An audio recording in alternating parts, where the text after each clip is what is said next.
Ladies and gentlemen, welcome to another episode of the Star Road Podcast. I'm Sterling. This is Tyler. What have you got to say for yourself today, Tyler? I don't know, man. It's been 2 weeks since our last episode, as always. This almost feels more like a catch-up because this is probably like the least we've talked in between casts for a while.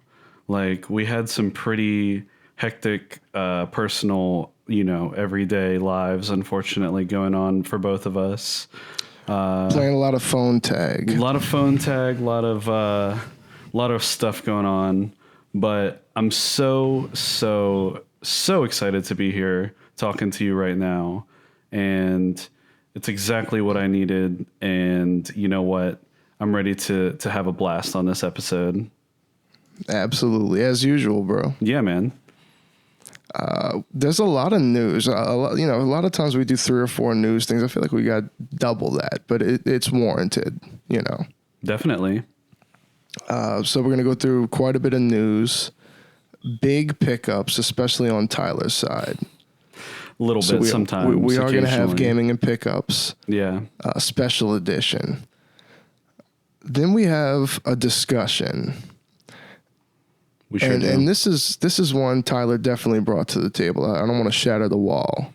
Tyler brought this one forward, and I'm all here for it. And it's basically just us theory crafting the next Mario game.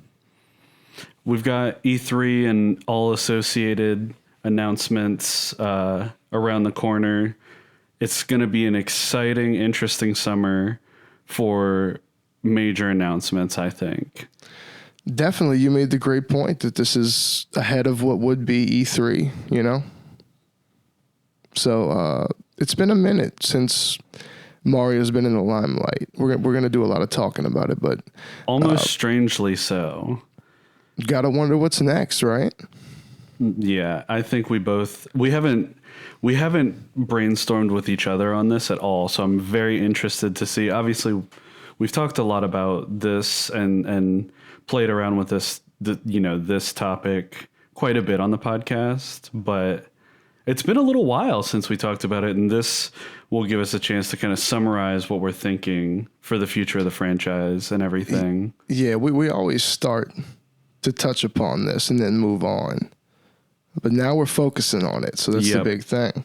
Yep. So excited for that. The other topic we have, it was also in part my idea, improved upon by you. So, we're going to do top 5 bad dialogue in video games.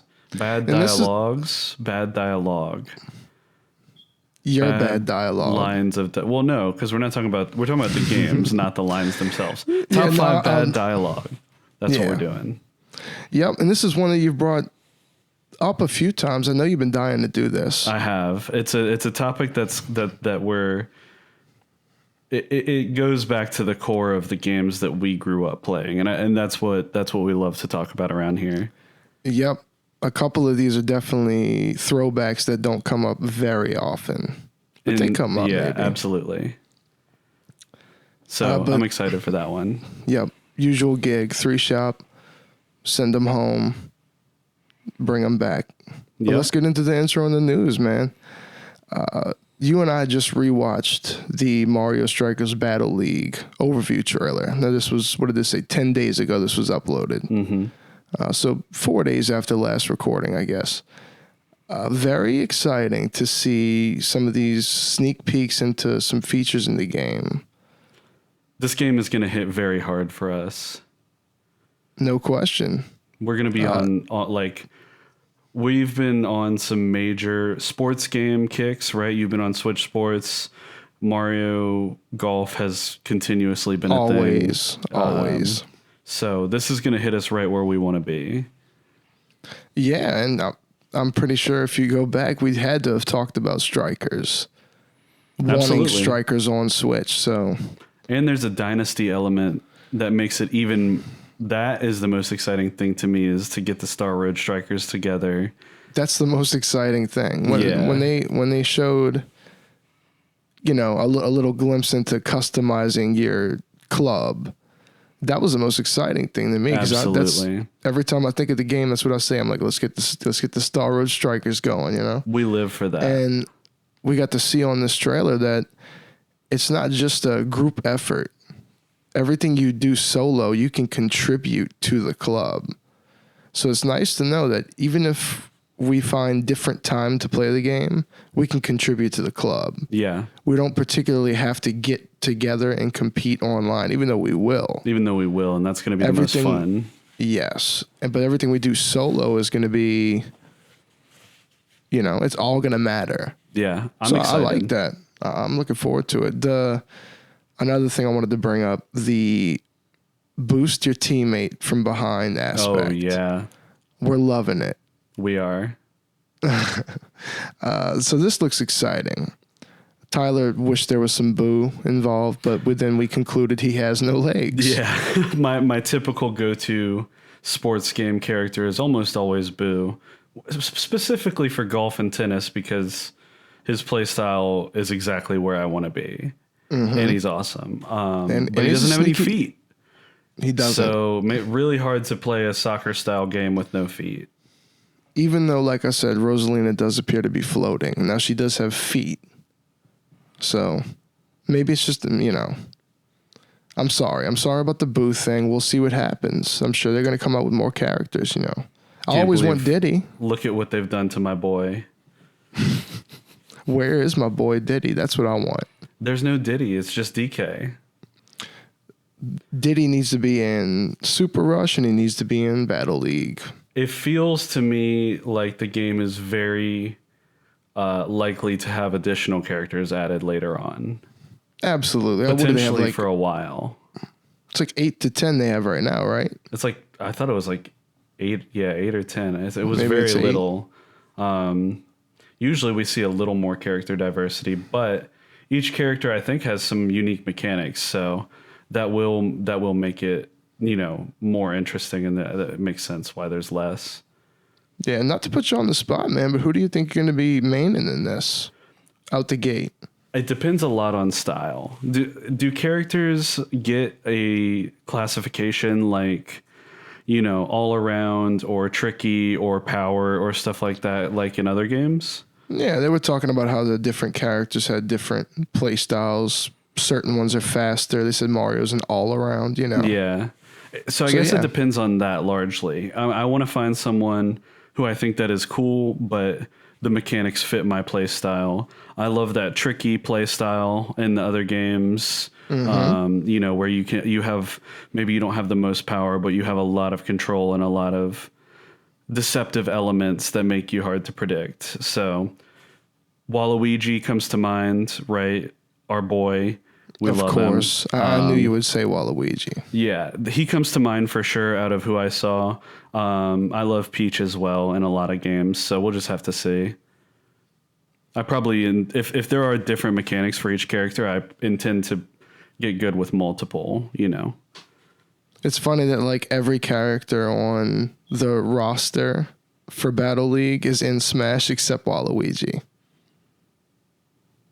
Brutal, man. Something I didn't really point out until just now. That's hilarious. And I feel like you could probably look at a lot of games like this and you could say the same thing about their rosters. Yeah. Everyone's in Smash but him. Tragic. I can't believe it. I like how funny it is that when they do Battle League, though, they get to pick 8 characters and he's definitely one of them.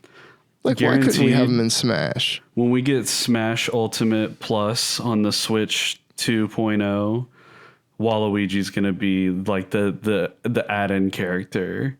Yeah, for like the port over. The fan-made hero. You heard it here first. No, it'll be for the port. Like it'll be the plus. You know what I mean? Mm-hmm, like the deluxe. Yeah, exactly. Because of course, if they come out with a Switch successor, they're gonna port Ultimate. No question, in my opinion. Definitely. So it's only natural they would add. Well, maybe. I mean, who knows? I would hope they would add some content with that. We're way too far off track with this. Hey, it's all on topic, if you ask me. Mario Strikers Battle League, June 10th, Star Road Strikers. Look for us online. Don't get in our way on the ladder. That's right. If you can't beat us, join us. I couldn't have said it better myself. Moving on with the news, though, big thing here, man. Kirby 64, the Crystal Shards. Super we now exciting. have that. We now have that playable as of recording this. And it's been being played on my Switch by my fiance every night since it came out a few days ago. Understandably so. Like I said, it's funny that this drops now because I've been playing it on the 64 recently. It's still the game sitting in my 64. Because it's Japanese and it's amazing. Absolutely. So this is more than welcome by me on the Switch. This is celebrating Kirby's 35th anniversary. And I noticed for anybody still playing Forgotten Land, which you should be. Which we are. Because it's fantastic. We're into like the fourth world. Awesome, man. We're in the ice world. Good shit. But there's a new code you can redeem. It's just birthday, I think they said. All caps. Cool. Get some free stuff. I forgot what the code was for, but that's a anniversary code they put Probably out. some coins and some other stuff like that. Yeah, maybe one of those gems. Some trophies. Yeah. But yeah, dude, Crystal Shards, welcome edition to the 64. It's always going to be on my list of, like, if we were just to make a top 5 in 64, which I don't think we've done. It's a little basic. We've done top 5 certain consoles though before. Top 5 64 is hard. I think if we did that, I'd remember it, dude. That's a rough one. It could have been one we did early. It's starting. I'm starting to lose track of what we did over a year ago. Me too. We're not far from 50 episodes. So. No, we're not. We're not. But Crystal Shards would always be on that list for me. So to have it on the N64 online, the controls port over well to where you don't feel like you're missing anything playing it on Switch, which I love. And I have it on the Wii U Virtual Console already. So this is nothing over the top new for me, but having it on Switch is already, that's where you want to be. Definitely. Accessibility, man. Options to play it. And it looks fantastic on the Switch. There are 2-player modes we could theoretically play. They are just small, like, battle style mini games. I don't know if you've ever played them, but there's like a don't get knocked off the platform style mini game. That's pretty fun. I'd be down to play that with you. Kirby mini games are always lit, dude. Yeah. I just want to do this, Tyler, because this is the biggest thing on the news, and I really want to talk about this. But Pokemon Home. The other day, I get on my Switch and I see software update downloaded for Pokemon Home. Now, of course, the first thing I think is I need to get on this and see what's going on. So I get on, and sure enough, Tyler, all this waiting, bitching, and complaining we've done has all come to an end because Pokemon Home is now officially linked with Legends Arceus and Brilliant Diamond and Shining Pearl. And it's so funny. We talked about this so recently on the podcast about how both games were in the works, and we'd seen a little bit of stuff in recent updates that gave us some indicators that this may be coming at some point, but they were also having some difficulties actually getting the integration working properly. And from what I've seen on Twitter, this deployment has not been without some bugs. Like, there are some Pokemon that have come into Legends Arceus specifically that have been a little buggy with some stuff that they do. Interesting. I didn't hear anything about that. I saw a video of someone with a shiny Giratina just using Shadow Force, and it crashes the game every time. And other people were able to recreate the same experience with their shiny Giratinas and and Shadow Force. Yeah. So I thought that was pretty interesting. Of course, you figure you'll see things like that, especially like as we mentioned previously when we talked about this, like the engines of those two games are completely different than anything else that Game Freak has ever done. So it's really hard to get that integration going. It's interesting. Yeah. I mean, some of these Hisuian forms too, it's it'd probably be cool to see them Yeah, I didn't even think about that. Can you bring like Ursaluna or something into Brilliant Diamond Shining Pearl? Surely not. I don't know, like the OG version. You have to wonder if they'd have models for that in Arceus, like the original and then the Hisuian, or if you brought it over. I'm talking about bringing a Hisuian only Pokemon like Cleaver or something, or Ursaluna into Brilliant Diamond Shining Pearl. Yeah, I understand. Oh, you're saying into Brilliant Diamond Shining Pearl. Oh, okay, I see what you're saying. I doubt they're in there. It might be a version exclusive thing where if it's the one form, it's not going to let you. I don't know.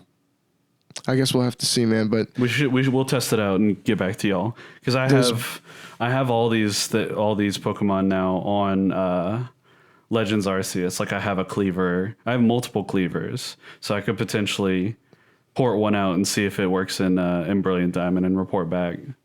You're going to want to do that anyway, because there's some bonuses for linking up. Yep.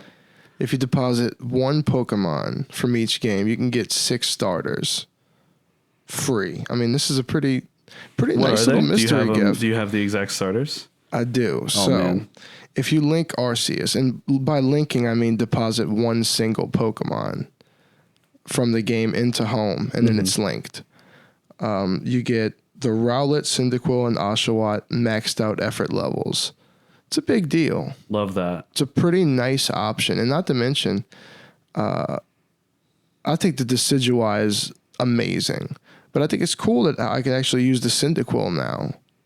Definitely. Because I might just level that up and make it my fire type slot. You do get the others in the post game on Legends Arceus. But now you can do it early, though. Yeah, you can do it early and get the maxed out one, which is even better. Yep, and then you get the same thing with Brilliant Diamond Shining Pearl. You get all 3 starters, but with hidden abilities instead of the effort levels. That's amazing. Yeah, we love hidden abilities. Yes. Deposit a Pokemon from each. Pokemon Home's a paid service, but I think I just paid for a year of it, and it was like $14.99. Otherwise, it's like $2 something a month, Yeah. Very exciting. We've both been playing Pokemon a little bit. I haven't as much because of reasons we'll talk about here in a second. But I did get very close to completing the Arceus scene decks to get to the end of the end of the game, and get to the final encounter. So big stuff. Close to that. I don't know exactly how the last 12 or so that I need is going to be a bit of a grind, I think, at least for a few of them. So we'll see. But it is within reach, so I'm very excited for that. Yeah, I've been doing a little Arceus grinding too. We're going to talk gaming and pickups in a minute, but definitely been getting in some Arceus, and Shining Pearl is something I like to come back to anyway. Yeah. That's just a feel-good game. I know you feel that. Absolutely. But moving on with the news, let's just get this sad point out of the way. I just want to get it off the list. I don't want to end the news on a terrible note. So why don't you tell the people what tomorrow, what it entails? Tomorrow, as we're recording this, May 23rd is the final day to purchase games or anything with a credit card on the Switch. Nope, I said this earlier too, man. Why do I keep saying Switch eShop? On the Wii U and 3DS eShops. The Switch is still going to be available. Don't worry. Sad day nonetheless, though. Yeah, Wii U, 3DS eShops. You still will be able to make purchases. I think you might have to fund your wallet online or something, which is not too bad. But then I think it's a few months from now, we will see that support ending as well. So very sad, Tyler.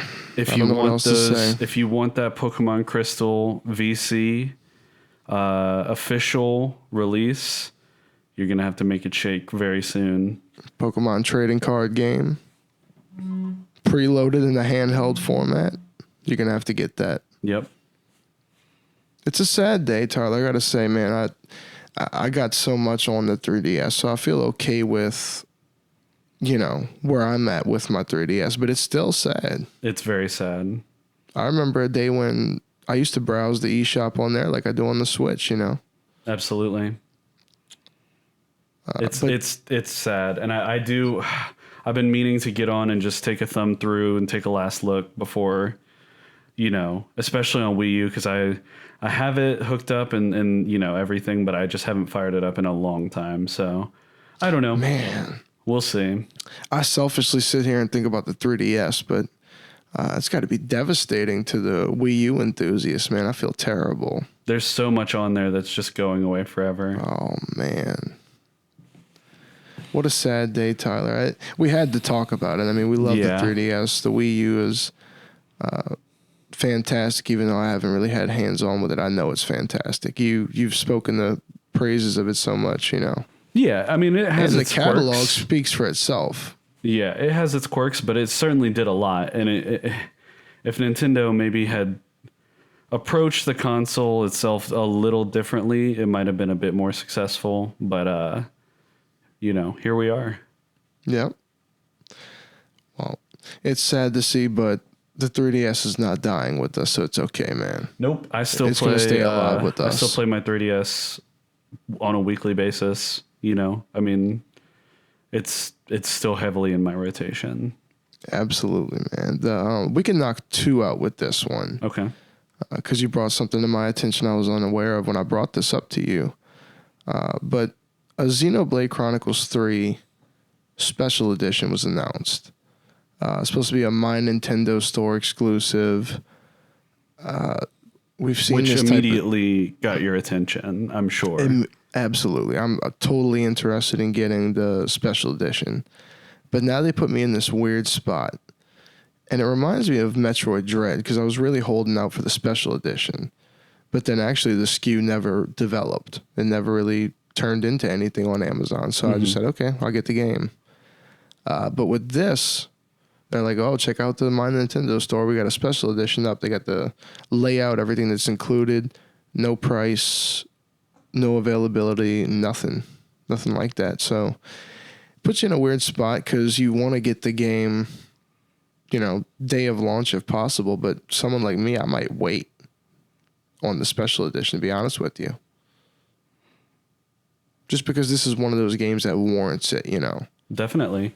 But I could see myself jumping on that more than a regular physical of the game because, I'm a big digital download RPG gamer for whatever reason. Course.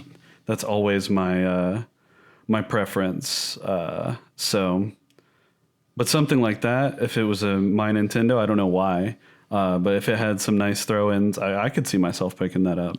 It's got like a 250 page art book and steel book and big nice box, but no price on it, so I can't really tell you what the deal is on it.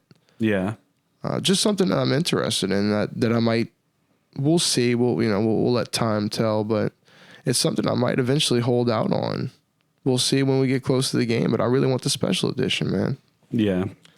But hand in hand, this goes with the N64 controller. The limited stock, the no information available, and you brought to my attention that they were in stock, but I think it was for a few hours at most. Briefest of times, yeah. Yeah, really tragic. It was just a couple days ago.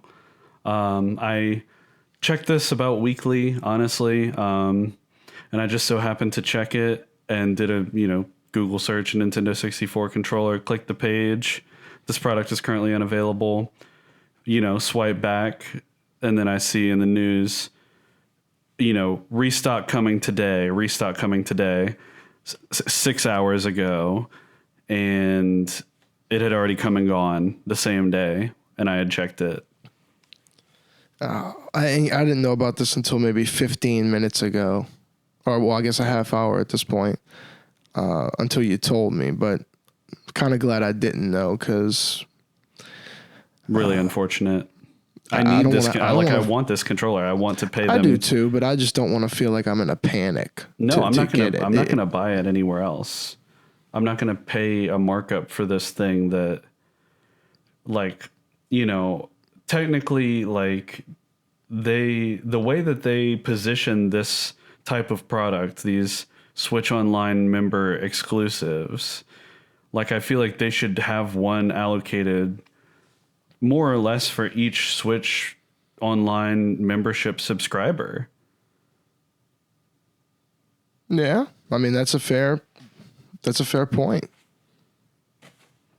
Or at least close, right? Or have the infrastructure to make that happen on demand. Yeah, I mean, I don't see why not. Because the way that they sell these products is very bizarre. They're not publicly available. You can't get this if you don't have a Switch Online membership. But you see, I hopped on the NES controller train. I understand that maybe not the demand might have not been as high as a 64. I wouldn't be surprised by that. Mm-hmm. But at the same time, man, as soon as these were announced, I feel like I hopped on and they were like, you know, made to order kind of. If you're a member, like, you know, you get on there and what's like one or however many it is per customer, you know, they have a limit. And you just ordered them, and it didn't take long before I got them. And then they stayed in stock. I haven't seen the NES ones really go out of stock. So it's just, this is ass backwards to what we're used to. Yeah, really unfortunate. To the point where, you know, I can't imagine that they're making so few and seeing this overwhelming demand and being like, let's just keep making so few. I mean, they want to make the money off of them. So availability is a big question mark with these. And that's about it. I don't know. It's always been a little bit of a sore spot, right? Because Nintendo just continues to do this time and time again. We started seeing it with Amiibos, and ever since then, it's just gotten worse and worse with these exclusivity type products. It is very comparable to the Amiibo situation back in the day. You're right about that. But we'll see what happens. I mean, yeah. N64 controller, hopefully we'll get that soon enough. Maybe. But if not, we'll make do. Yeah, man. The last thing on the news, we're just going to talk about the recent content added to Switch Sports. And it's just 2 new collections of collectibles. The Relaxation Collection, which includes a very creepy squirrel model. Kind of makes you uncomfortable. I don't know if you've gotten on and seen that, but next time you get on, you'll see squirrels everywhere. It's going to be quite a shock to the system. Can't wait for that. But then they followed up with a dark collection, which is pretty cool. It's like, you know, nothing that I unlocked it, you know, and I didn't wear anything from it really, but there's like a dark hood and a couple of kind of Sith vibe outfits, you know. Mm-hmm. So it's cool to see them pumping out. They're calling them weekly, you know, collections that you can grind through. And shit, when you get on, you'll have a lot of incentive to play because you got a few collections to go through probably. Oh, yeah. They're adding them pretty quickly. That's exciting. Yeah, man. And I guess we could transition into gaming and pickups, really, because Switch Sports has been in that for me for sure. Definitely. But today is a very special gaming and pickups because let's just come right out the gate before we talk what we've played and all that and talk about a big pickup that you got. Yes. Last episode, I bemoaned the fact that I had not heard anything on the Steam Deck front, and I was still waiting, so, you know, into my quarter-long period of allotment or whatever. Mm-hmm. But then the Monday after we recorded the podcast, the very next day, I got my email and got it paid for. It was supposed to come on Friday. I was out of town all day Friday, so that was a panic moment because I did not want to leave it on my porch all weekend because my fiance was also out of town all weekend. Big Valve logo on the box. Correct. So I luckily, and I could not recommend this more, I got my address updated on my FedEx Delivery Manager account, and I was able to put a vacation hold on my address so that they did not attempt to deliver the package until Monday. So I did miss out on the minor excitement of getting home from vacation on Sunday and being able to play it that night, but I vastly prefer that to having it sit on the porch or even asking one of my neighbors to pick it up. That's super weird. I don't really like doing stuff like that. So Nah. All went well, and yeah, I have my Steam Deck. If you're watching the video podcast, it's right here. Oh, I man. haven't really shown it to you, but this thing is absolutely massive. I told you it's about as big as my forearm. You weren't lying. It's so gargantuan. I've been playing a lot of Slay the Spire. I've been playing Halo the Master Chief Collection, Rivals of Aether, Loop Hero. Those are the biggest ones. You're hitting my soul. Yep. And it's been awesome. I honestly have been loving it. It takes quite a bit of adjustment or sort of... It's a big learning curve to start using with games that don't naturally translate one-to-one to controller buttons. Yeah. The touchpads, they're awesome. They're very sensitive. Every setting is so widely customizable. You're always going to want to check for community submitted controller layouts and stuff like that. It's all built into the interface and pretty easy to do. I would say it took me about a solid, my first day of playing it / 2 days was mostly just spent setting up everything, launching random games, getting the controls right, testing out different functionality. Haven't gotten too much into emulating older games or non-Steam games yet. Haven't really needed to. But yeah, it's been awesome. I really love it, and I'm excited to get more time with it and see them add support for more games in the future and see if this, if this console and this system being out makes developers start developing games with the Steam Deck in mind, start developing controls for their games, with the Steam Deck in mind. I think that's a very interesting concept because there are so many different inputs and types of inputs.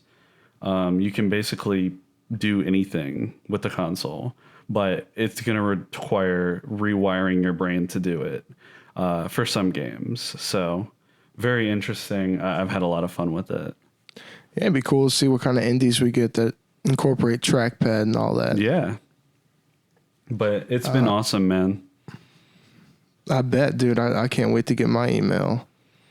Yeah. I didn't get that email, but I did get some new Joy-Cons. I actually don't know if I told you, but ooh, visual. Look at that. That's wonderful.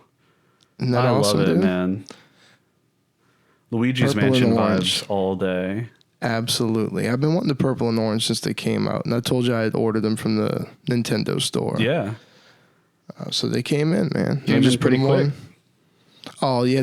They came in maybe a week ago, actually. I never told you. Yeah. But they came in very quick. I was shocked by it, really.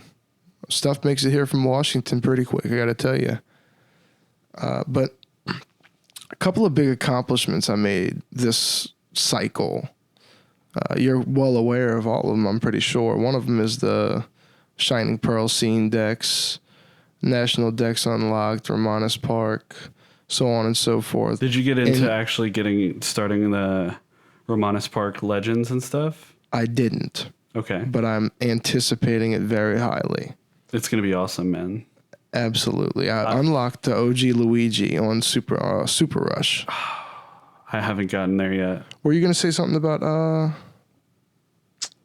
just that I want to get Shining back Pearl? into Brilliant Diamond grinding Romanus Park as well. Yeah, that's about to happen. Absolutely. But I'm getting close to finishing the story on Ultra Sun. That's been taking a lot of that type of attention for me.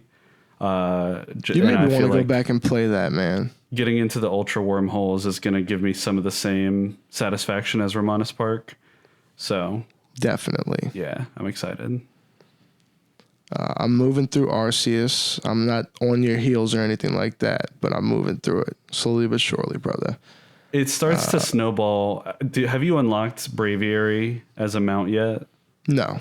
Once you get that, the game speeds up considerably because it basically goes as fast as Weird Ear, but you just fly in the air. It's pretty awesome. Yeah, so you can get anywhere on a given map very quickly. Omega Ruby Alpha Sapphire vibes. It is. It really is, man. I'm sure you're not far off. I think you get it in the ice level. I'm on like mission 12 or 13, man. When you said he was on like 26, I was like, ah. You move through them pretty quick. Yeah. Each post-game legendary is a mission. Mm-hmm. So it actually... like I told you, I spent a lot of time grinding, man. So I was not moving through these. But now I'm like focusing on moving, so... Yeah, it's an awesome game, man. I really love Arceus. Now that I've gotten a lot of time in the post game, they have a lot. I caught 2 shinies. I told you about this, but I think that happened since the last podcast. Yep, Yeah, I got 2 shinies. A shiny Gastrodon and a shiny Hisuian Quillfish, who I evolved into the evolved form of Hisuian Quillfish, whose name is escaping me. That's really embarrassing. But it's really cool. And I mean, that's awesome, dude. Yeah. I started using it on my team because it's just a huge offensive beast. And it's poison and dark type. I was hype about the Gastrodon because I actually rock Gastrodon on both games, on Arceus and Shining Pearl. But man. Maybe I'll trade it over to you if you want it. Oh, that's sweet of you, man. But I don't think it has great stats though, so I don't think it would be that worth for you to use. The Quillfish was also hyped though, because that's a throwback to our childhood. I mean, Quillfish is, and the evolved form is a Hisuian exclusive. So having a shiny like Hisui only Pokemon is pretty cool. That is very cool, man. But yeah, aside from that, like I said, the OG Luigi outfit, I did unlock that. And I ranked up to A, Certified Pro, bowling on Swiss Sports. Nice, dude. Had a good time doing it. I like I told my girl, I think she should grind the ladder, but she said she didn't have any interest in competitive, just enjoys playing it with me, Yeah, so understandable. But she could if she wanted. Definitely good at the game. Really good. Mm-hmm. And it's a great time, man. I've still been changing up the sports, but I always go back to bowling. It's just something about playing take turns. You should definitely if you play bowling with your fiance, that's the way to go. You just feel like you're at a bowling. Oh, we have, yeah. It's fantastic. We played it, yeah. It's awesome. Yeah, I just feel like if you did simultaneous, the magic wouldn't be quite as there as if you get like whole screen, whole lane. It just really makes you feel like the bowling experience. Yeah, absolutely. But if you didn't have anything else for gaming and pickups, no, I don't. We have a big discussion today, and I know you understand how big it is because you're the one who birthed it. So I love when you put it like that. Yeah. No, it's going to be awesome, man. So we have talked a lot about this, especially around the time that we first played Bowser's Fury, right? Beautiful poster right behind your head. Yeah, there it is. That game had a lot of, that was the most recent brand new 3D Mario game. It was a short game, but it was still a brand new game. Very ambitious also. It was ambitious, and it because it was short and a kind of limited experience, it played around with a lot of different stuff, but it kind of was almost it almost had the template of a perfect Mario game condensed into Bowser's Fury. I really do feel that way. Yeah, it condensed into a more basic idea. Because it had the more complex puzzle elements that we love. Timed, like, just by a hair, challenges. Exactly. And that is just something that I feel like we didn't see as much of in Odyssey, especially until the post game. And it's just Odyssey, it had to feel like a full world. So the opportunities for like diegetic puzzles that are incorporated into the level, it's minimal. Whereas with Bowser's Fury, the entire level is the puzzles, right? It's not trying to be an environment at the same time, really. It's not trying to immerse you into whatever realm Bowser's Fury is in. Exactly. It's just kind of like encapsulating the... It's a sandbox. Aspects of 3D. It feels like Mario 64 in a way. Because that game was heavily puzzle oriented and heavily like platformer oriented, where you have a game like Odyssey that is more part of immersing you in the story, and you're playing through these levels along the way. You know what I mean? So everything is going to be laid out and designed much differently. Yeah, correct. Because in Odyssey, the intention is for you to be immersed. Correct. And it does just that, but... with Bowser's Fury, I feel like that was more of... It's kind of like a test underneath our noses. It was like a tech demo almost. Yep, and I don't think the next Mario game would be 1-1 with what we played with Bowser's Fury, but I do feel like they would take notes from what they did with Bowser's Fury, for sure. I do, yeah. I think that they really see that we want more technical puzzles, then we want the pendulum to swing back in that direction a little bit. But we're talking specifically about 3D Mario games to start. That's where we've kind of dived in. I do want to get to 2D as well, because that's just as part and parcel with what we're interested in. Yeah, the big question I wanted to ask you is if you thought it was going to be a 3D or 2D. I mean, and that's just, that's a summary question, I guess, but... I know, and it's possibly the most important question and maybe the hardest to answer. I mean, mathematically and logically, I feel like you would think it's going to be a 2D game. Me too. Because we've seen a premier 3D adventure on the Switch, and we've seen Bowser's Fury. But we've not seen any new proprietary 2D adventure on the Switch yet. Closest that comes to that Super Mario Maker 2. Absolutely, but that's not like a canon storytelling type game. No. We talked about how... I think we discussed like the rebranding of it, like how if it was just called Super Mario Bros. Switch and drop the new, drop all the like prefixes and suffixes, just call it Super Mario Switch, or something in that realm. I think that would be amazing.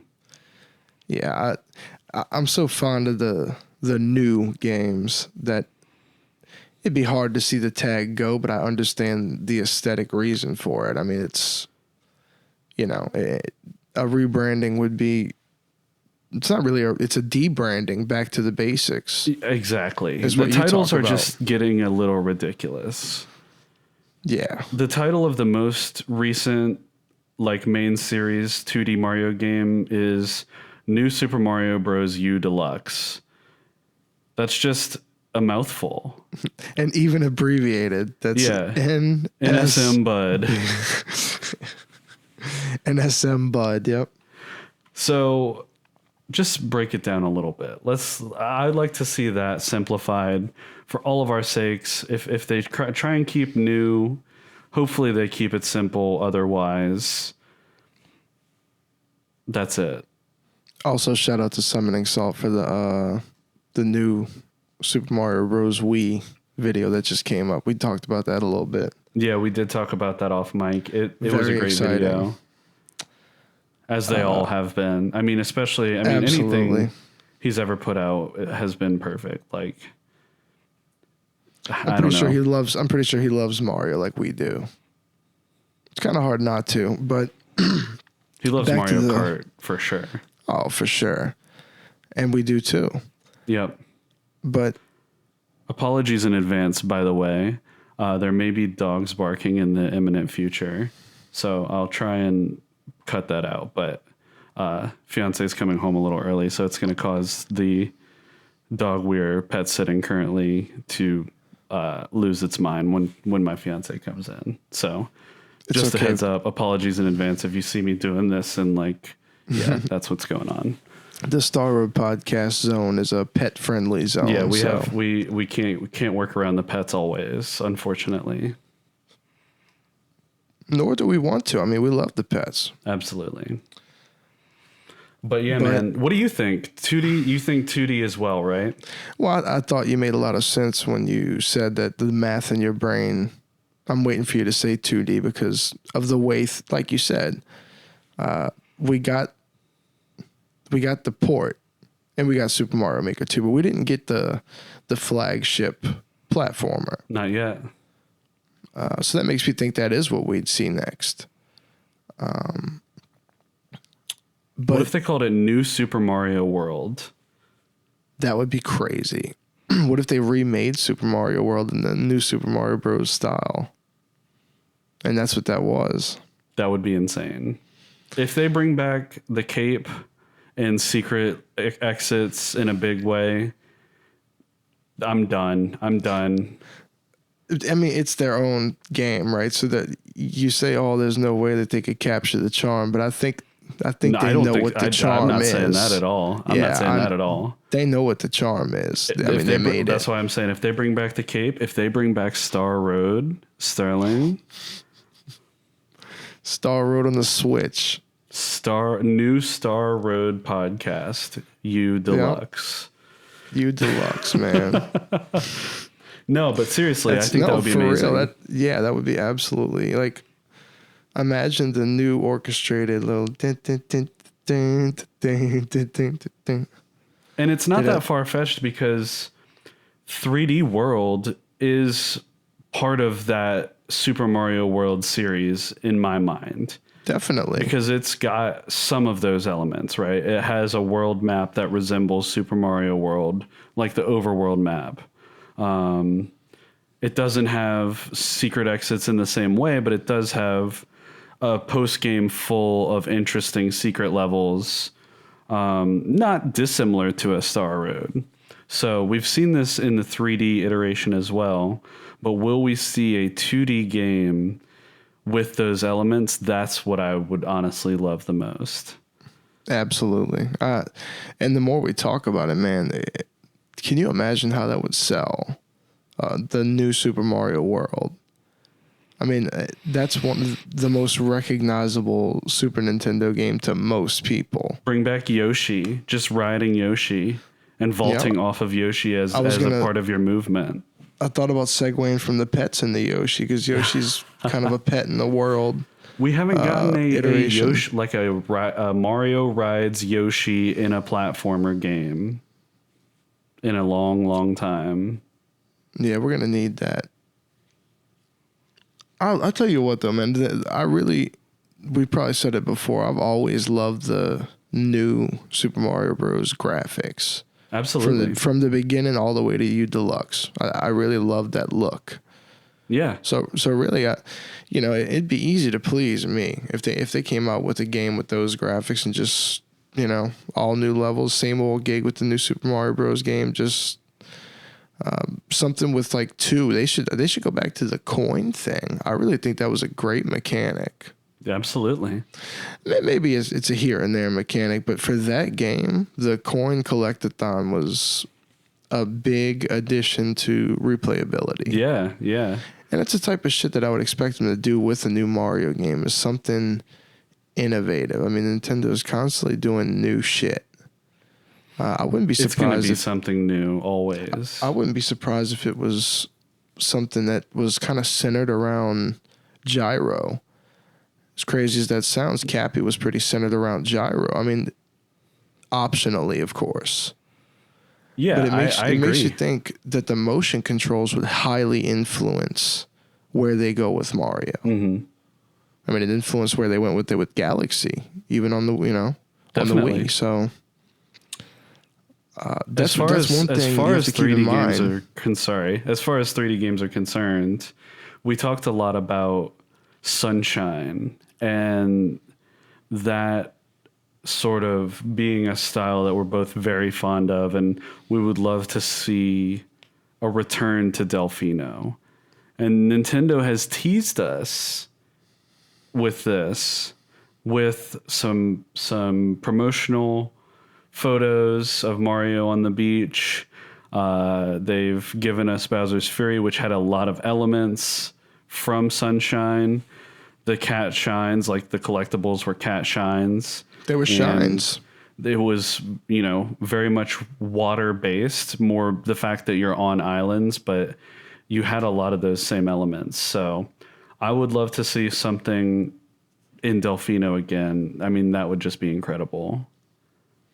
Yeah, that's a region that's worth going back to, and without question. We mentioned how, Delfino is the perfect candidate for the Odyssey treatment because Delfino is a mappable continent, where you can, where things are in relation to each other, and you can literally just make it an open world game if you want. You know something, dude? I wouldn't be surprised if they completely remade Mario 64. Again, and I know they did it on the DS, but yeah. It's been a long time since then. That's that true. Or give us a new adventure in that same world. Like go back to the castle. But not in the post game like in Odyssey. Yeah. Different paintings, different places, different everything. Or maybe the same paintings. What if it was Super Mario 64 2? Yeah. Like it's the sequel. Bowser Returns. Yeah. He kidnaps Peach again. She's got a cake ready to go. And, yeah. you run through a similar... You BLJ up the staircase and beat the game in 4 minutes. And that's all you got to do. What was that word you used to describe how the Yoshi model on the roof looked? Oh, I wish I could remember. You used a very basic word that hit me. Like upsetting or something, or just like, I don't know.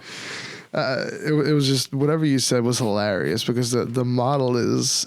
I think you might have said wonky or something. Yeah, wonky is a very good word for it. It's like uncanny Yoshi. Uncanny Yoshi, indeed. Yeah.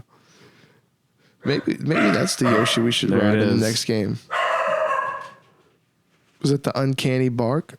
Yeah, that's the uncanny bark. That wasn't too bad. She's got it under control. If you wouldn't have said anything, I wouldn't have even noticed. Yeah. But yeah, man, I really think having something in the style of Sunshine or 64, like that's going to be incredible. But we'll see what they do with it, man. I'll tell you what, if they come out with a Super Mario World remake, you heard that here. Super Mario World 2? Wait, that was already a thing. Like you said, new Super Mario World. New Super Mario World 2 Deluxe plus Bowser's Fury. That's it. That's the next Mario game. That's pretty good, though. Yeah, I think that we may hear something very soon on this. We should, but then again, we might not. Nintendo is very random and they move in very interesting ways. All I'm saying is, before we move on from the topic, I do feel like gyro and motion and Joy-Cons are gonna play a big part. I agree. Wherever they go, Nintendo is always gonna want to use Mario to show off a mechanic. Yep, and that's one of the things that they just released Switch Sports, so their focus on motion controls hasn't really shifted, it seems. I agree with that. It's something they still like to incorporate and like to and Switch Sports might be the most cleanest the implementation of the Joy-Con motion controls that we've seen yet. I mean, I think you're right. We talked about that a lot in the review, especially with like the Shambara. Yeah. How that's just like a seamless first-person experience. It feels so natural, yeah.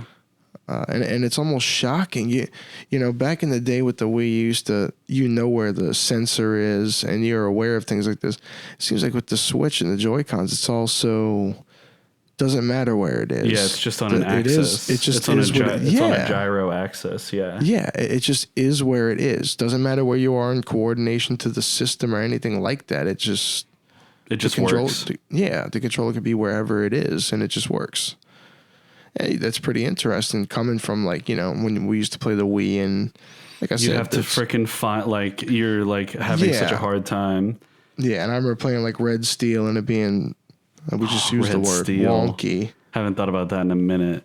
Yeah, but Shambara kind of makes me feel, gives you that Red Steel feeling. Vibes, yeah. Right? Definitely. Wow.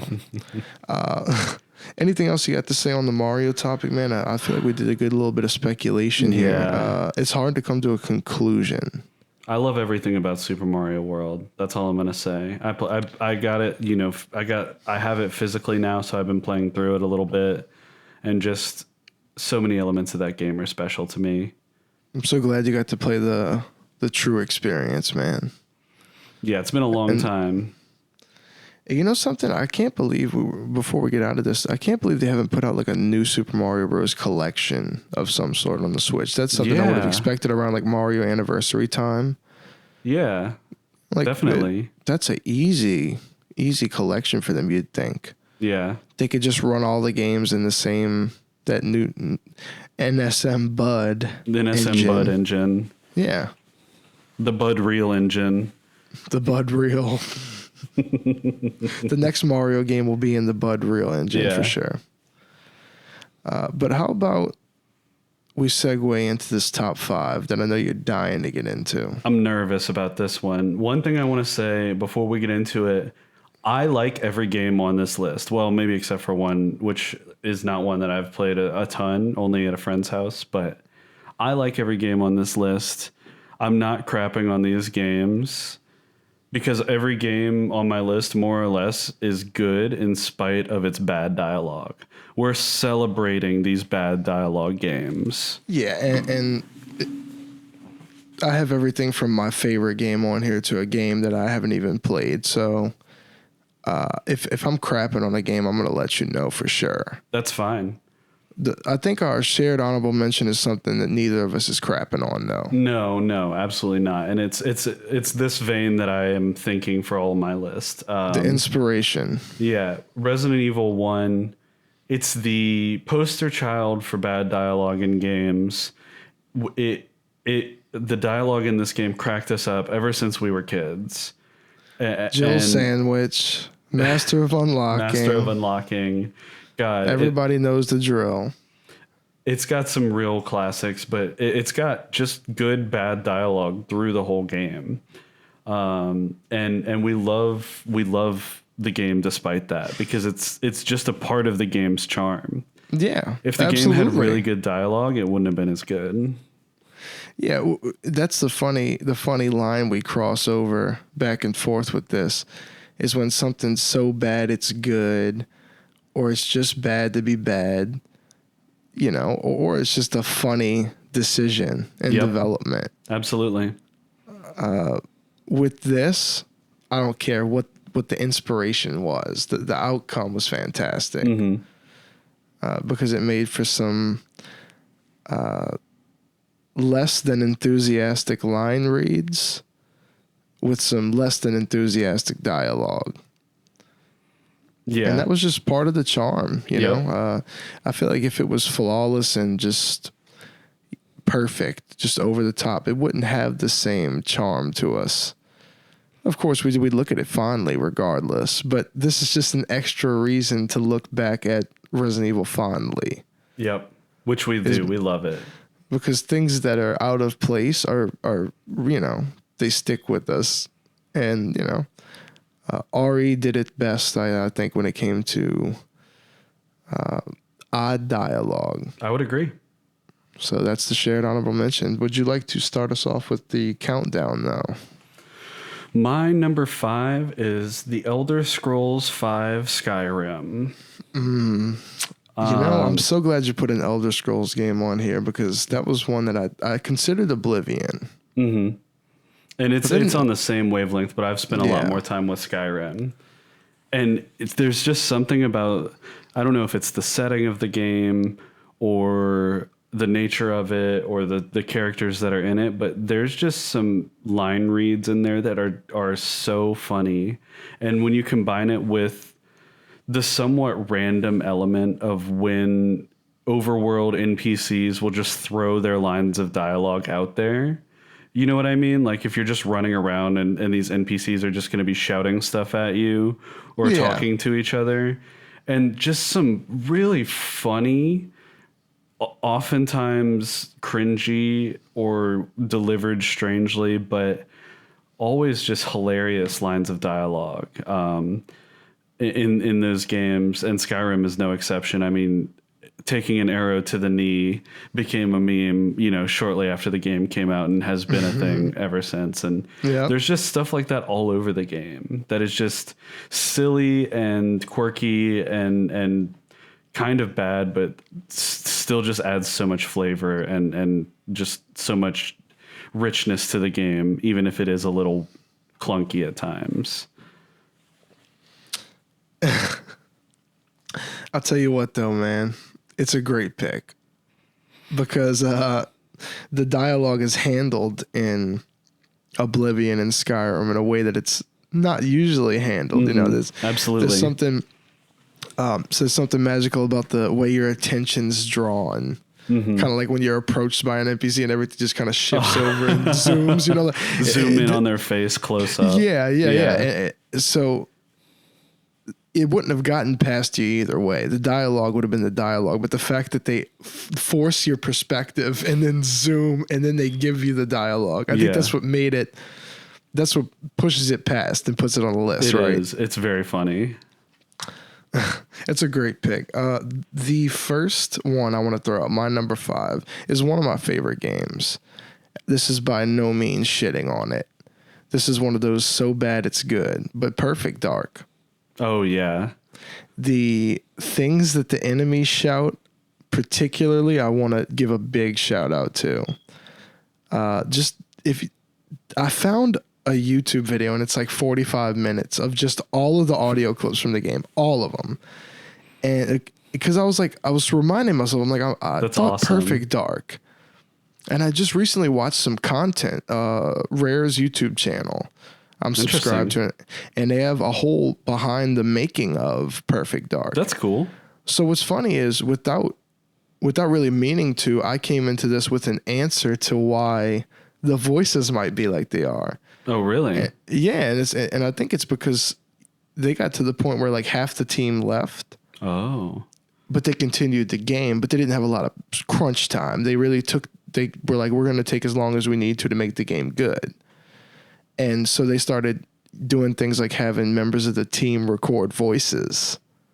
So that to me was like, I totally understand. And they seemed like they had a really good sense of humor about the thing. And that Perfect Dark was something they got to go wherever they wanted with. Like they had a lot of freedom with it, dude, following up from GoldenEye. So that's awesome. It really speaks to the game. It's so funny because I feel like when you are criticizing a game's dialogue, one of the things you might think to say is, wow, this dialogue sounds like it was just recorded by random people from their team. Yep. And that's actually the case with this game. Absolutely. Isn't that great? That's hilarious. So it's hard to even hate on it because I think it's done. You could call it bad, but it's done in such a tasteful way. Yeah. Just because it's bad doesn't make it a bad thing. It's so memorable. I think when we did the Perfect Dark segment early on in the podcast, when I had played through it, I talked about how funny it is when you shoot their gun out their hand and they go, my gun. Just like that, you know? Yeah. But just some of the things they say, like, you bitch, and like, that was my best friend, you know? Like you shoot somebody and one of the other guys yells, that was my best friend. Just GoldenEye has a lot of that too, but it's not nearly as funny. They don't really have speaking in GoldenEye. No, they just have Yeah, they have the hilarious grunts and death animations, definitely. Or they'll go, no. Yeah. But one of my favorite games, so I'm not shitting on it one bit, but I think it deserved to be in it just because if you ever want to laugh go look up all audio clips from Perfect Dark and just listen to Elvis the alien, also terribly voiced, had to have been voiced by somebody on the team, but hilarious. I mean, like there's just something about it that's just so low quality. Yeah. And so different from what we're used to. It almost fits that an alien would have this dumbass voice, especially being named Elvis. So love Perfect Dark. It's on a list of bad dialogue, but that does not mean you shouldn't experience the dialogue. Definitely. My number 4, this is a game that I've never owned, but I have played it. It's Shenmue for the PS2. This is an iconic bad dialogue game for some of the same reasons you described with Perfect Dark, where some of the stuff that is said by enemies when you get them is so over the top and hilarious that you just wonder how anyone got in a booth and recorded this. And that's what this is all about. I don't even want to give any reads from it because I couldn't do it justice, but go online and look up Shenmue dialogue, Shenmue, and you'll be glad you did. There's just so many funny moments from that game, and it's evident when you're playing through the story because it just happens all the time. But yeah, and it's indicative of a bigger... There was a lot of these ninja-type games on the PS1 and PS2 that were, you know, Japanese games that had a translation done of questionable quality. So I think this is kind of the representative from that segment. And you know something? That localization is something that I don't think I touch upon that in this list much, but that's a lot of what my list can be attributed to. Yeah, and it's something you got to think of, but at the same time, they're releasing it to a Western market. So localized, or, you know, that the whole process, you would think whoever's job it is to do, they'd do it and it'd be sufficient.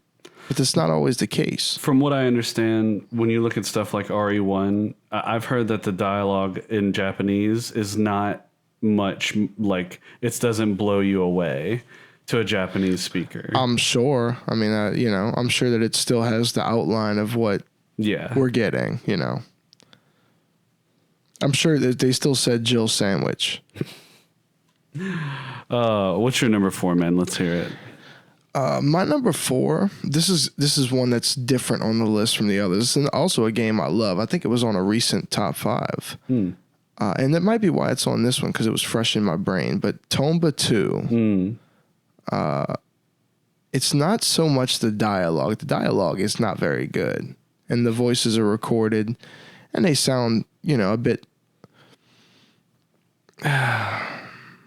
not genuine, you know, what you would expect, but nothing terrible. I mean, you know, the big thing I wanted to bring up here is something that might not be on our list anywhere else. And it's the humdrum, repetitive music that plays behind dialogue in Tomba 2. Always interesting. Now, I don't. Would you say that still constitutes it being on the list? Yeah, why because not? This is an instance that only occurs in dialogue. I'm not going to try to sing it to you because it really is mind-numbingly just blinding. I mean, it's like, imagine blinding your ears, deafening yourself. That's like what it sounds like. Okay. And it's funny because I remember it fondly. It's just a little quirky little tone, or tune rather. But every time you talk to somebody, at least friendly, this little tune starts up. And as a kid, we didn't think about it. But as an adult looking back, I'm like, that kind of seems like I'd go fucking insane. Because the music is just, it's not like it's a long loop. You feel me? Yeah, I do. So this short humdrum loop plays over all dialogue in the game. And like I said, the dialogue isn't fantastic, but that's my reason for putting it on here. The music makes it a brutal experience. It makes it a brutal experience. And it's so funny to think they would use this overwhelming tune to go over something you're supposed to hear. That's interesting. You have to send me a clip of what you're talking about after this. I will. I just remember it like it was yesterday. and it might not be for every piece of dialogue in the game, but like I said, for the most part, as you're going through the game, you come across friendly NPCs and speak with them. This music's playing from what I remember. But yeah, I will send you a clip and you'll have a total understanding of I'm interested. what I'm talking. Awesome. What you got next, bro? My number 3 is a game that, once again, we both love. Star Fox 64. Love it. One of my favorites. And I thought about it for this list. I really did. That very first sequence of the story of the game is iconic, right? It's what you think of when you think of the game. Use the boost to get through. Do a barrel roll. All that good stuff. And, you know, the whole game is full of that. And it is the whole game. I'm not going to say the dialogue is terrible all the time, but it is very funny with the delivery, right? Because we're getting these characters who are animals, and so their lines are being delivered in a very stylized way to that animal, and it leads to some enemy is my enemy. Exactly. So it leads to some really funny delivery of these lines of text where the writing is not the worst, but just the delivery is over the top, and I love it. Yeah, they're like, imagine you're a chameleon and you're angry. Exactly. Go. It's a great pick, man, because the dialogue, like you said, the writing for the game is not bad. It's the delivery of the lines that makes some of it funny. Yep. You know, just you don't really sound in danger, but you're going, help me. Exactly. Next on my list, Mortal Kombat 4. If you know, you know. I do know. That's an excellent pick. And there's a lot of Mortal Kombat games through the years with some bad dialogue. And you see, I haven't played hardly shit past 4, be honest with you. Once you started getting into the 3D games with a little bit of a more story mode element, there's some pretty good stuff in there. I played Mortal Kombat Deception, and that game... I haven't played it. It's wild. It's the story of that game is wild. Yeah, and I try to give lines where I can. The one that comes to mind for me is whenever Jax has got Jarek over the cliff, you know, and he's like, "Oh, this is brutality," and he's like, "No, this is fatality," and then drops him. Sounds like something from a Mortal Kombat movie. That doesn't even begin to scratch the surface of some of this terrible exchanges, and the animation does not help it. That's the thing about it. If you remember, just some of these motions, like they'd throw in like the corny ass idle animation from the game, but then they would turn it up 3 notches to where they're just rocking around all like super fast and just stupidly, you know? Yeah. And then they have this dumbass dialogue that's recorded, and it's just all is, man. In another life, crazy. In another life for a different podcast, I reviewed both the Mortal Kombat movies from the 90s. And it just makes me think about the horrendous dialogue in those 2 movies, especially the second one. Oh, man. Yeah, I mean, I remember the first one. The second one was bad. Is horrendous. I don't recall a second one, dude. I love it, though. I genuinely love it in a so bad it's good way. Well, Mortal Kombat 4 was... I love the pick. It wasn't even so bad it's good. I think it was really bad. I think I'm crapping on it. That's fine. To be honest with you. But it's an amazing game nonetheless. Yeah, definitely. I had great times with it. My number 2 is a game that I talk about on every top 5, or I talk about this franchise on just about every top 5, but it fits in here just in the same way as Resident Evil 1, Metal Gear Solid 1. This game is well known for its humorous dialogue, its strange deliveries, strange translations, and the writing for the game, even in the later games in the franchise when English is, you know, just as highly considered.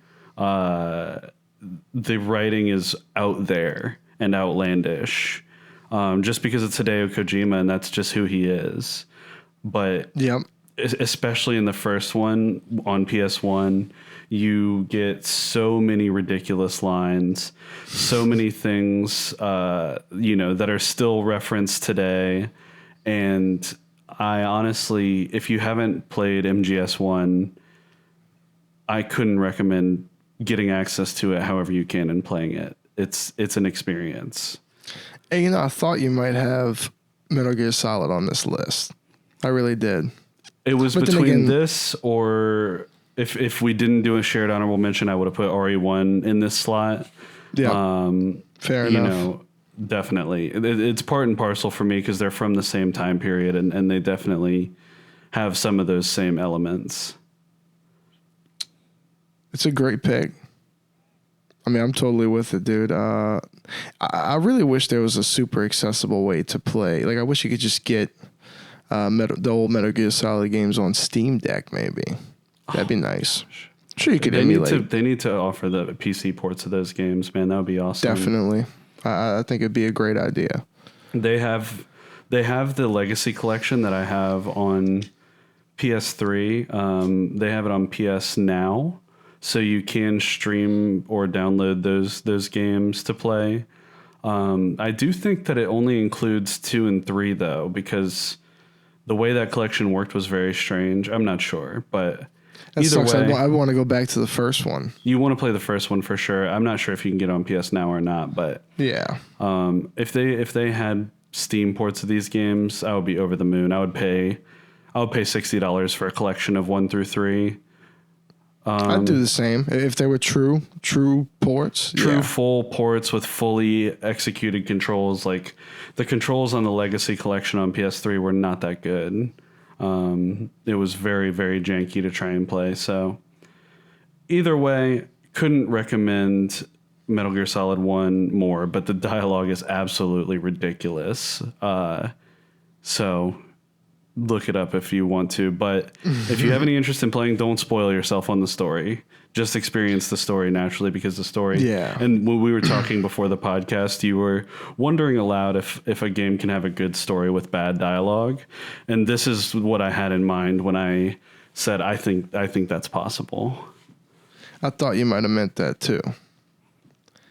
This is where the list for me takes a complete nosedive into complete trash. Okay. This is the edge right here. The next game I might have played it briefly. I've played these games over the years, but never for any length of time. But I had to put NBA 2K15 on here. It's a bit of a meme at this point. Okay. The low effort voiceovers done by players themselves. Oh, God. Now, look, I'm not trying to be offensive to anyone in particular, but it sounds like the majority of players who did voices in this game couldn't even read the lines. I don't know what to say to that, but that sounds horrible. If you haven't seen it for yourself, it's a marvel. I mean, to think that somebody had commented on a video I was watching of some mashups from it, Mm-hmm. and what was it they said? It resonated with me. But yeah, it was like the game company was too scared to tell them to do it again. I see. And that's exactly how that's the only seems, logic yeah. I could put behind it. Is that they were like, look, I guess it might have cost them a lot. They were paying $10,000 per read. Per read, yeah. So they just rolled with it. But I got to tell you, this was the poorest. This should be number one. I have a personal gripe with my number one. Okay. But this should be number one. Fair enough. And most of the time when I do these top fives, I don't really rank them like I probably should, to where number one's a big blowout and some other things are, it's not really always escalating to what we're talking about. Usually we're in no particular order. Totally. But in this case, it should be number one, but I have special gripes with a number one. So fair enough. NBA 2K15, terrible dialogue, no effort, shit. Well, I had to be a little bit coy earlier when we were talking before the podcast, because you you named my number one game as you were listing off things that you had cut from your list. So I had to kind of play it cool. My number one game on the list is Sonic Adventure 1. No shit. That game, it goes past so bad it's good. It's like so bad it's good, it's bad. Yeah. I don't know how that works, but it circles back around to being bad again because it's very agitating to play the game. You almost enjoy the game in spite of the dialogue. In spite of it, yeah. Like a lot of times it's a breather to get to a section of dialogue, but with this game, you can't wait to get back to where you're rolling. Correct. I'd rather be doing anything else but listening to the dialogue. And when you start getting into Big the Cat, that's when we really have issues. Definitely. We really have issues because Big the Cat is listening to him talk makes me want to turn the game off. Yeah, and Miles warms you up for that. Absolutely. Miles Tails Prowler. Yes. It's funny that I called him Miles. I know. I It took me a second on that, but I actually was with it. But yeah. That's funny, right? I don't think anybody's ever called him Miles. His name's Miles Tails Prowler, right? Yeah, Prower, no L. Prower. But you know your shit more than me, but I was almost there. Big the Cat, don't look it up. Do not research. Big the Cat. If we had a bad dialogue iceberg, the bottom part would be Big the Cat. Do not research. Yeah. I mean, like that's another one of those. If you know, you know. Yeah. So yeah, which you Sonic should Adventure. know because Sonic Adventure is fantastic despite the dialogue for situation. what it is, Sonic Adventure is awesome. The dialogue makes me want to. I feel like I would play the game on silent or turn the dialogue slider all the way down. Oh, man. My number one is going to be a very, very rough time. Let's hear it. Because I got a big issue with this. Okay. The thing is, and you can attest to this, I was talking to you not too long ago, maybe a few months ago. I was playing Wolfenstein The New Order. Okay. And I was telling you how great it was, you know. It took me playing along through the game to realize when I had told you about one of these new Wolfenstein games, at one point I had mentioned it to you because of a poor choice that they made in storytelling. Okay. I was disappointed to find that that was actually this game. I thought it might have been New Colossus or something. Mm-hmm. But no, the dialogue instance I'm talking about is in New Order, which I actually think is a thoroughly great first-person shooter. When you're shooting and you're in the action, it is fantastic. Mm-hmm. You know, it actually plays a lot like the newer Doom games. I mean, almost basically same team, you know, or a lot of the same guys. So it would be reminiscent. The game plays fantastically. The storytelling, if it didn't fall to shit at this point, it definitely does. But my big gripe here is their implementation of the character Jay, which is someone who's very important to you and I, Jimi Hendrix. Okay. So I remember you telling me a little bit about this. I can't remember what the ultimate payoff or lack thereof is. Ooh, it's not a payoff. Spoiler alert for an old Wolfenstein game, or at least, 10 years old at this point. But you come across the character Jay, and he's obviously Jimi Hendrix. They have him talking over the top about the man, calling the government the man, and he's motherfucking this and motherfucking that, and it just seems so... It's just a trash representation of him, first off. Let's not even mention the fact that he's in a resistance group against Nazi Germany. You know what I mean? I mean, this is just ridiculous, okay. Tyler, seriously. I'm with you. Let me just read you, before I even continue, just to add all the credibility I need, let me just read you one of his lines. Heard you coming, man. So happy I got to, see you again, actually. Okay. That's a line. That's awful. So, you and I are big fans of Jimi Hendrix and his music. Definitely. Jimi Hendrix Experience. I mean, this is unbecoming. This is. I would agree. Heard you coming, man. So happy I got to see you again, actually. Like, you're making him sound unintelligent. Yes. And the motherfucking thing. Not how Jimi Hendrix actually talked at all. No, and he didn't walk around just talking about the man. It's just so, I don't know, man. It's very stereotypical of him, and it just bites me in the ass. Like I said, even aside from the whole resistance against Nazi Germany thing and how ridiculous it is that he's even there. And then also, by the way, Tyler, his big send out is that he plugs in his amp and starts to play the Star Spangled Banner. So the Nazis know where he's at, so they kick the door in and they gun him down while he's playing the Star Spangled Banner. And it is one of the weirdest moments in a game I've ever experienced. Yeah. That Seriously. is very bizarre. I do remember you telling me about this now. I think you sent me a clip of this moment you just described. Yeah. And that's pretty horrible. I was aware of the Jimmy thing before I had even played the game. Yeah. It was brought to my attention. Mm-hmm. But I was really disappointed playing through the New Order and loving it, and then realizing that was in this game because it's tainted. It's sad. Tainted, you know. Well, that's a good pick. I like that you had an actual bone to pick with the last one. I mean, do you agree with my stance? Hey, it makes perfect sense to me. I'm not going to play the game.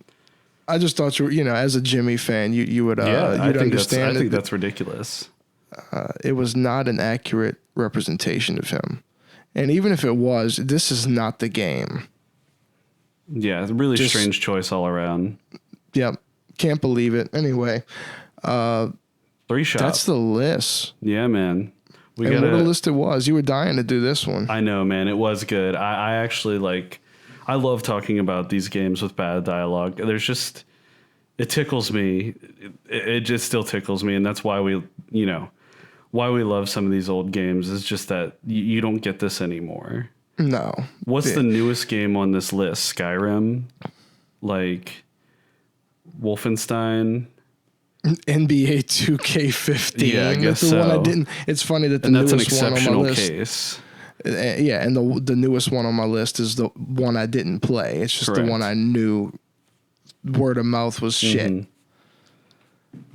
But the 3-shot, man, let's lighten the mood. I feel like I just got a lot off my chest with this Wolfenstein thing. It's healthy. It is healthy. It feels healthy. First on the 3-shot, Among Us.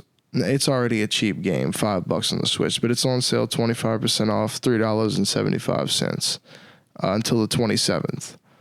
I mean, it's notably already still cheap free as it on is. other systems. Yeah, but I mean, I think $3.75 is most definitely worth purchase. having it on your Switch. Yeah. I like playing it on Switch, Mm-hmm. and I'm pretty sure. I think this is cross-plat over everything. Yeah, so, it is. You know. But yeah, it is a fair point. It is free on mobile and otherwise, Still worth it. No question. The next one, Unravel 2. I've talked very highly of this game before, and we've seen this sale before, but it is drastic. Normally $19.99, it's $4.99. Ooh, I actually have this on Steam, I believe. Oh, it shit. came along with a Humble Bundle. Oh, that's right. That's right. I told you had to play that. Yep. But till the 29th, $4.99. Nice. Fantastic game. They actually have the first one on Steam. I've been wanting to go back and get the first one and play that because I was a big fan of 2. I played 2 before I even played the original. Oh, yeah. I've not played it yet, but I do own it. It's a great game. It has great music. That's one thing I found about it. The music is so atmospheric that I found myself going to look up the soundtrack apart from the game. And you only do that when the soundtrack's that good. Yeah. But last on the 3-shop, Goblin Sword. I kind of feel muscled into putting this game on when it's on sale with a decent amount of time left because it's just such a great deal. And if anyone were to listen to this and just picked up a Switch and needs a $2 game, just dive on it. Makes sense. But normally it's $4.99. Right now it's $1.99.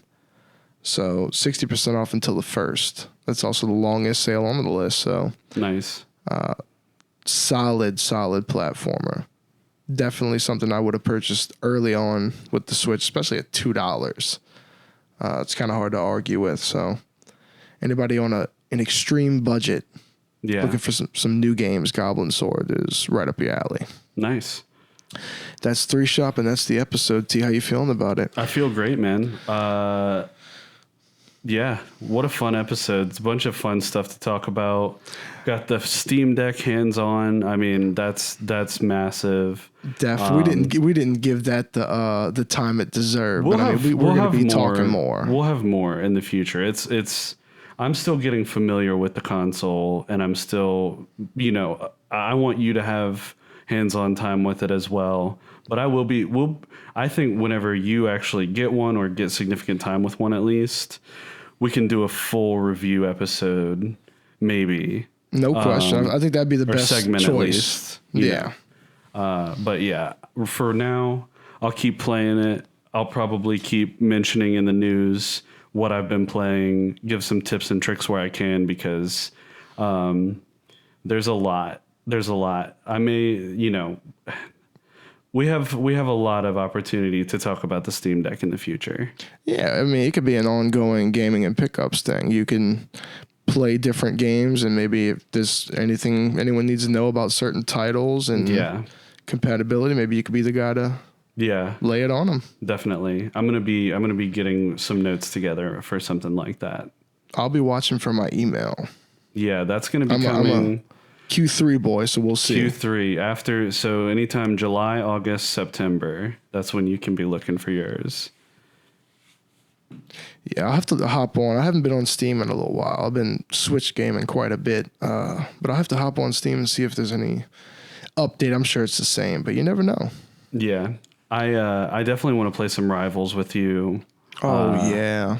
Because I like I said, I've been playing it on the Steam Deck, and it feels great. I got my control scheme. I'm so glad they give you the option to turn up to jump on. I didn't realize how much I used it until it was off by default. Oh, I need that shit off. I know you do. Everyone hates it, but I use it all the time.